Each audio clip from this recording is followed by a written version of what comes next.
Bonjour à tous, j'ai 15 ans et je souhaite aujourd'hui vous adresser un message car je ne peux rester sans rien faire face à l'enjeu de cette élection présidentielle. Ce 10 avril, vous allez voter pour le candidat qui correspond le plus à votre pensée, à ce que vous souhaitez pour l'avenir de la France. Mais dès le 11 avril, il faudra se poser une question et faire le constat des 5 années qui viennent de passer pour éviter le pire, la réélection d'Emmanuel Macron. Voulez-vous une France dirigée par des néolibéraux? Une France qui continue d'être vendue au monde, incapable de décider pour elle sur les questions nationales ou internationales, car bien souvent soumise, gangrénée par des conflits d'intérêts et des scandales à tous les niveaux jusqu'à l'actuel président de la République.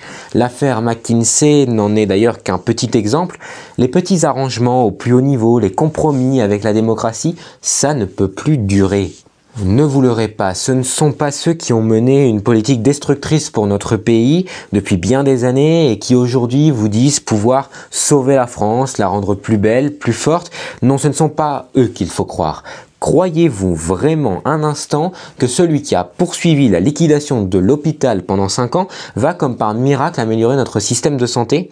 Ceux qui ont voté des lois liberticides, qui ont instauré le premier contrôle de tous par tous, qui vous ont enfermés chez vous pendant 2 ans, qui veulent nous faire vivre en état d'urgence permanent, peuvent-ils moralement aujourd'hui venir prôner la liberté? Je pense notamment à Emmanuel Macron, je pense aussi à son clone Valérie Pécresse, mais ne vous leurrez pas, ils ne sont pas seuls dans cette élection présidentielle. Ils ne sont pas seuls à vouloir secrètement gouverner de manière quasi autoritaire.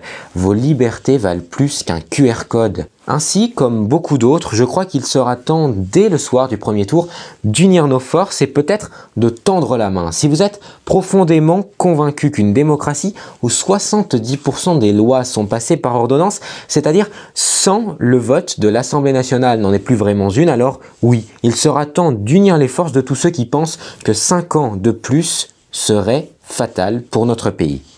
Si vous êtes profondément convaincu qu'un avenir meilleur est possible, alors il ne faudra pas non plus s'abstenir, car l'abstention, c'est comme le vote Macron. S'abstenir, c'est donner les clés de votre pays à ceux qui vous ont trahi, c'est leur permettre de tout mettre en œuvre contre vous, contre le peuple.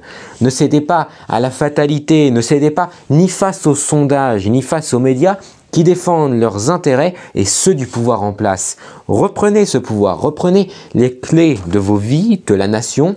Faites votre choix et ne les laissez plus décider pour vous. Vous avez entre vos mains un choix de société à faire. Alors allez voter et unissez-vous. Et si vous ne le faites pas pour vous, faites-le pour une jeunesse qui ne peut pas encore s'exprimer, mais qui a besoin de croire qu'un avenir meilleur est possible.